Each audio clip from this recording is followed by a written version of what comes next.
done an amazing job here in Seattle. I want to thank all of you who have participated in building this, because this is very, very powerful. Just an excellent job. And I want to welcome everybody who came out tonight to the Day of Reparations to African people here in Seattle, Washington. And I want to say, first of all, that this is the final stop of our 9-city tour. And it's very emotional. I do want to say that, because to see that we have been in Alabama, where there's organizers there in the white community. We have been in 2 cities in Florida. We've been in New York City. We've been in Philadelphia. We've been in Boston. We were in Portland. We're here. We had a viewing event in Perth, Australia, and Oakland, and I think Asheville, North Carolina. So this is building, and it is very emotional, very powerful to see that there are white people who want to take a stand and see their future under the leadership of the struggle and the movement for the liberation of African people and oppressed and colonized peoples on this planet Earth. This is a new day. I have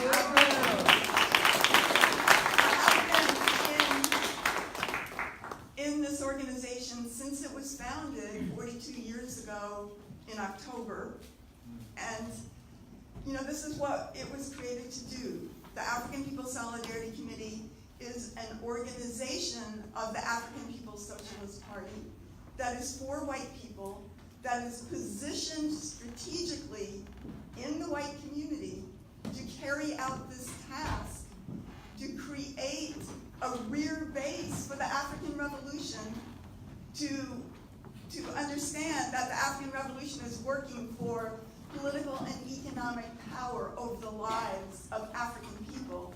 It is serious about winning and liberating Africa as the birthright of African people everywhere, wherever they have been dispersed by this hideous, vicious, violent system of parasitic capitalism and imperialism, liberating Africa and winning back all of Africa's stolen resources, the value of Africa's stolen labor, and the land of Africa, get rid of the borders imposed on it by white power and imperialism, and destroy U.S. imperialism once and for all, to recognize that this land is the land of the indigenous people, North and South America, from Alaska to the tip of Chile and the Caribbean islands belong to the indigenous people still.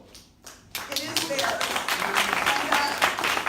the African People's Socialist Party recognizes that the struggle of African people is part of the Americas, and that the African People's Socialist Party recognizes that the liberation of Africa and African people brings along the entire planet of all oppressed and colonized peoples, and also white people who want to go there and live in a world without violence, without oppression, in which the human spirit, for the first time under the African leadership, will blossom and create a system in which science is for the people, in which education is for everyone, in which housing and the resources of this planet will not be concentrated into the hands of 5% of the world's population, but will be controlled by the masses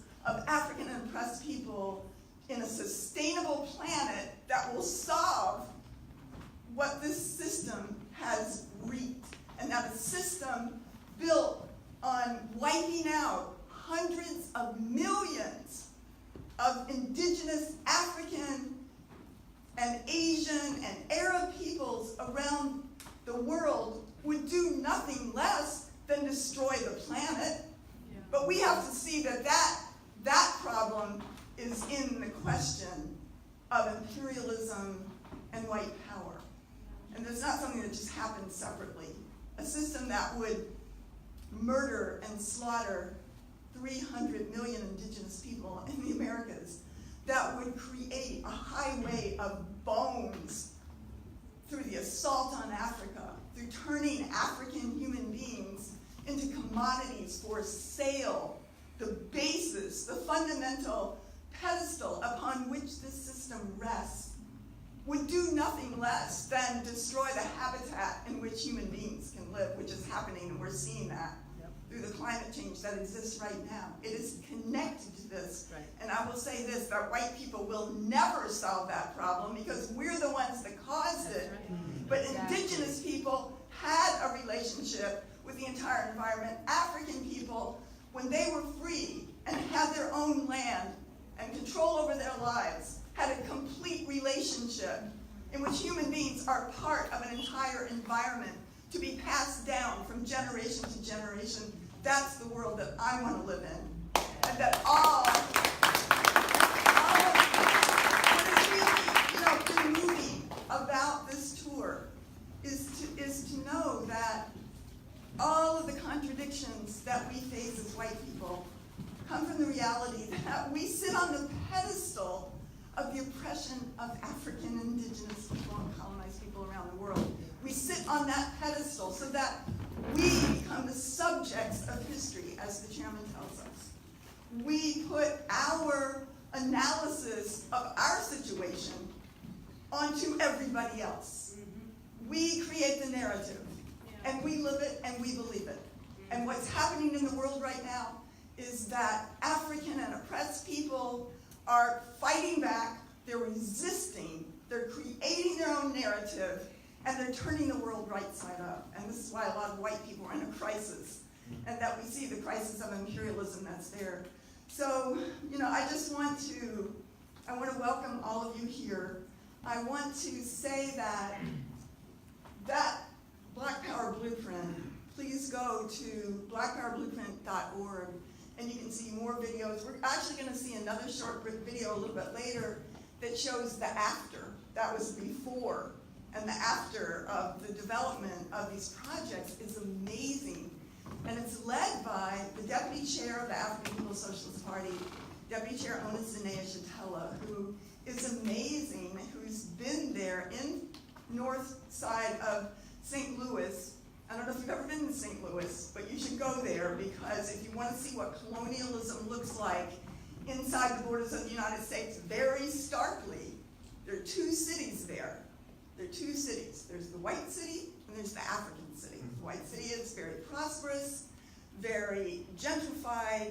The African city, which is almost exactly half of the population, looks a little bit like the pictures that we've seen in Syria and any bombed out Iraq or anything else. These are the conditions that the African community lives in on the north side of St. Louis, and we've heard about, of course, we all know about the police assassination of Mike Brown in 2014 and the incredible rebellions that were there. And this is what the African People's Socialist Party is built from in that city and many other cities around the United States, in Europe, and on the continent of Africa itself. So the Black Power Blueprint involves purchasing buildings that are abandoned, that are falling down, and renovating them through community support and from reparations from the white community, and making them into incredible projects. So we're going to see more of that. And Deputy Chair Onazinea is on the ground with her. I know she looks a little bit different in that, but generally speaking, she has her steel-toed boots on. She might have a hard hat on. She's on there on the construction project. She's leading this, and it's very, very, very powerful and a beautiful thing. So I really want you to know more about it and hear more about that. I want to salute Chairman Omali Shatella, and to say that I have had the honor of being in the African People's Solidarity Committee since it was founded in 1976, and to see that, that revolutions are something that involves the masses of the people. Revolutions are not made by adventurous acts or this or that we might think is a revolution, but it means winning millions and millions and millions of people, of African people, to come to the conclusion that life is not possible under this colonial system and that it has to change. And we are there. But the chairman is the one that has galvanized the millions of people, because it takes the people, but it takes a person to win it and lead it and fight for it and solve the problems to make sure that the next time the African Revolution rises up again as it is right now, that it's going to win. That it's going to win. The chairman has solved the problem of that. And I shudder to think about what this world would be without Chairman Omali Yeshitela, because the United States government, well, the chairman, first of all, the chairman always says that he was, it was fortunate that he grew up in a period when revolution was the main trend in the whole world. The 1950s and 60s, the struggles for national liberation against colonialism all throughout Africa, because we know about Vietnam, we know about China, we know about India, all throughout Latin America, South America, everywhere. Oppressed and colonized peoples were fighting for their liberation, and this is what was talked about. This was the spark that gave the world a sense of going forward in a positive way, that there's going to be a future in which all human beings can live. And the United States government recognized what many of us and most white leftists refuse to recognize, that there is in fact a colony inside the borders of the United States. There are two realities, that white people live one world and African people an entirely different conditions, backed up by not racism, but by the colonial state power that will gun you down and shoots down African people every 18 hours in this country. There is colonialism inside the borders of the United States. Indigenous people, another example, forced onto concentration camps called reservations, little tiny plots of their own land that has been stolen. So we, as white people, can walk around and just walk over the bodies of the colonized people day by day.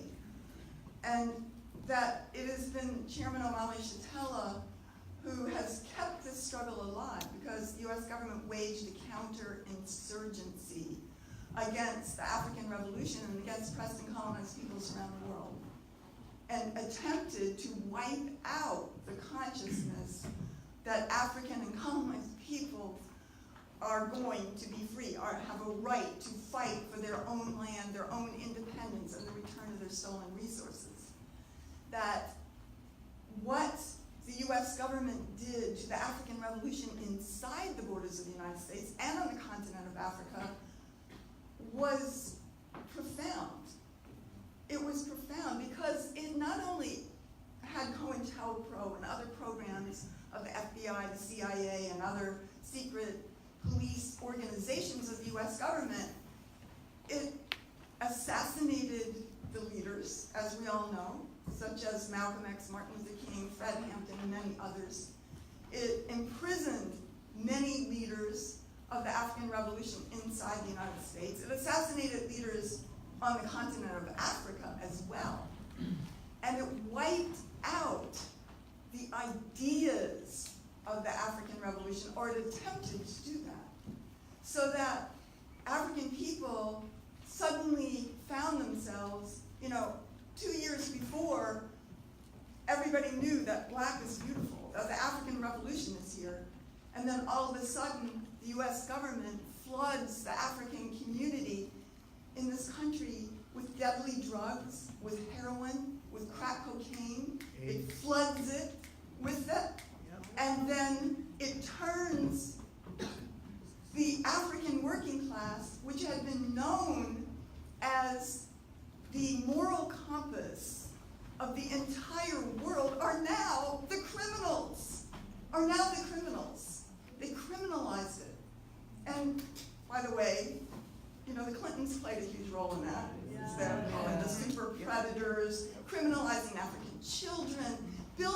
prisons and stuffing African people in them to the extent that the U.S. has the largest prison population in the world. China has 1 billion people, and they have about half of the prison population that the U.S. has.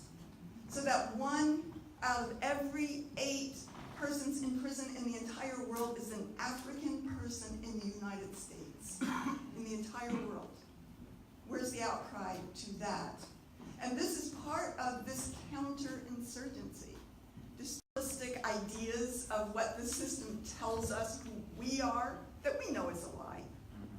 You know, and that this idea that, you know, we are tied to the system, that we know best, and all the crap, all the lies that you're sick of, so that's why you're here.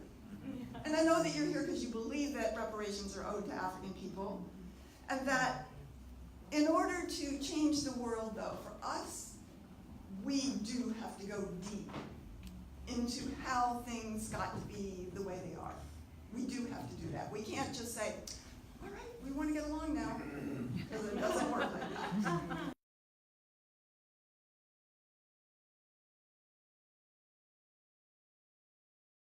Change the conditions of African people. I think make us feel good. It is not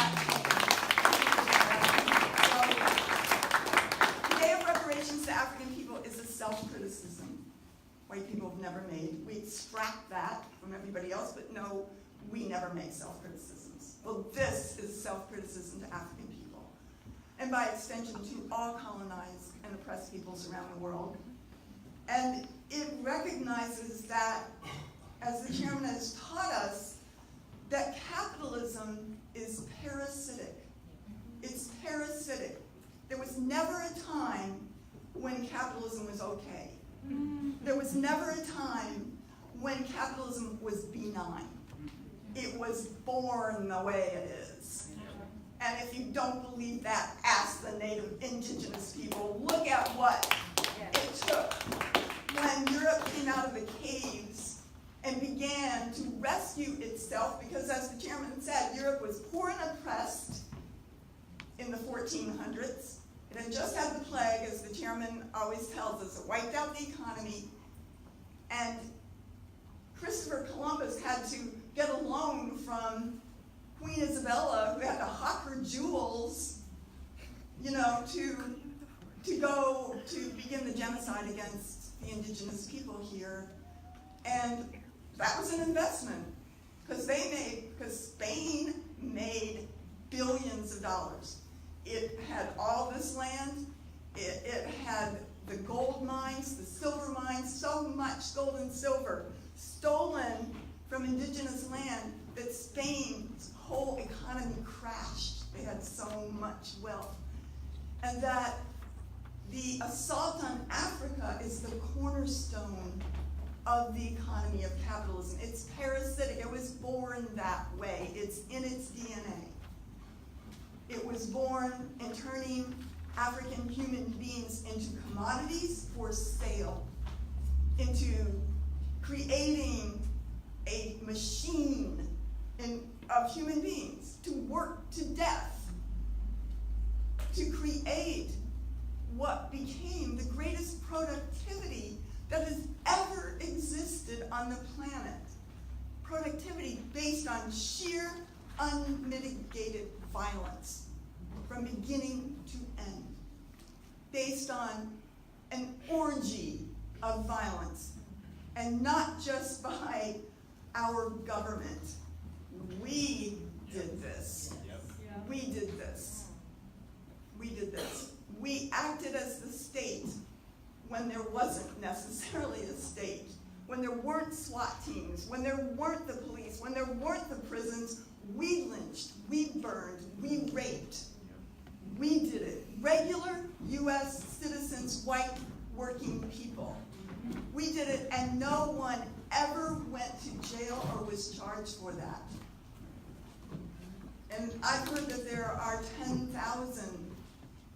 were 10,000 lynchings or terror orgies against African people in this country. And also the role that we actively played in the genocide of the indigenous people, actively played. You've heard of the Sand Creek Massacre. You've heard of the fact that the cavalry was volunteer. It was volunteer. And it was white settlers coming to steal this land who volunteered to do that. And it wasn't just men, because white women egged it on all the way. It was white women that dressed up the little daughters in pinafores and little bows in their hairs to take pictures in front of the tortured bodies of African people hanging from the trees. Yep. This is in our history, you know. And I've read that it is a scientific fact, from what I've read, that African people and oppressed people who have gone through trauma pass that down in their DNA. And so that's what we see today. And I just think that also people who committed violence passes that down in our DNA. So we wonder where all these shootings come from and mass killings every single day. That's in our DNA. And we're here to overturn that. Yeah. We're here to say that ends. That ends reparations. The chairman says and tells us a really important thing. All white people sit on the pedestal of the oppression of African people. All of us. Because there are a lot of us who go, not me, I didn't do it. But we are, as the chairman says, the children of the slave masters. We inherited the social wealth. Yes. We inherited even the application of democracy in this country. Yes. We have certain facts that are realities, such as the fact that a statistic that a poor white person can raise $3,000 in an emergency faster than the African petty bourgeoisie can. Yeah. Because we have social wealth. Because we have houses, we have land passed down from generation to generation that compounds, that it's greater and greater in value under this capitalist system. And that the chairman also says that the class struggle in the whole world is concentrated in the colonial contradiction. In other words, what he's saying is that the working class of the world is in the colonies, and that the stolen labor, humanity, lives, resources, intelligence, genius of the African working class and oppressed and colonized people in the world have never, not only they're stolen, but their value has never been factored in to the wealth of capitalism. It's not there. It's like African people don't exist. And that traditionally the white left would believe that the struggle against capitalism comes about through the white working class. But the fact is that the white working class doesn't exist because we all sit on this pedestal of the oppression of African people. And that doesn't mean that we're all rich. It doesn't mean that white LGBTQ, white women, disabled, people in wheelchairs, and other kinds of sectors of the white population are not oppressed. But what it means is that we have always worked to solve our problems and our contradictions at the expense of African people. We've always worked to solve our problems at the expense of African people, to maintain and give us more power on that pedestal of the oppression of everybody else, while maintaining the colonial, the bodies of African, indigenous, and colonized human beings under our feet. And this is what is changing by your presence here. Because, you know, we don't want, I mean, do we really fight for LGBTQIA Marines? No. Did we really fight for that? Did we fight to be police? To help gun down young Africans, African people? No, I don't think so. I think that's why you're here. That's why you're here, because we want to end this system of of the colonized and the colonizer. And the colonizer has to die. That's right. Has to die. It has to die. And this is what the African People's Socialist Party, Chairman Omala Shatila, is very serious about. He has created the African internationalism, the worldview, through the point of view, through the eyes of the African working class. I'm not African, but I can see the world that way. And that's what we're asking you to do. Open our eyes and see the world as everybody else experiences it. That is a transformative thing in our lives. And to be part of this strategy of the African Revolution to extend its presence into the colonizer population. That's our job. Yeah. To go into the white community, not something else, not to appropriate African culture or try to be something that we're not. We have to go back in and give this message and to say that there is a way out. It is to turn the resources back over to those to whom they belong, yes, for the purpose of revolution to build a free and liberated Africa and African people. Yeah. And the African people, under the African People's Socialist Party, are going to bring everybody in the world with them who wants to go. Yeah. Who wants to go. No one at the expense of anybody. So, 1 minute. So I just wanted to say that, you know, that this is a beautiful event. I salute you. And that everybody has a place in this movement. Everybody in the white community, no matter who you are, you have a place in this movement, including heterosexual white men. And I salute Comrade Jesse. You know, because white men can be here too, and we need them. We need you. We need everybody. We need all of the white people who are in despair, who have seen no future. So they're killing themselves through opioids. They're killing themselves through alcoholism, or just plain old suicide, which is quite fashionable at the moment. We don't, you know, no, don't go there. That's if you have yourself, you know, if you're looking at the doom of U.S. imperialism and its crisis, then you're going to feel doomed. But if you jump off that pedestal, go to work in the white community as part of the strategy for African liberation, you have a future. Yeah. Yeah. We want you. We want you, white teenage girls. We want you in wheelchairs. We want transgender. We want every sector of the white population to be there, to be on the side of the liberation of Africa and African people, and to be part of putting a death blow to U.S. imperialism, the most hideous violence that's ever been on the face of the earth, and to create a world that will survive, that will be a place where all human beings can live, where it can be an end to war, can be an end to injustice, a world that will flourish through the vision and the leadership of the African working class and oppressed and colonized peoples on this planet. So I just want to end by saying unity through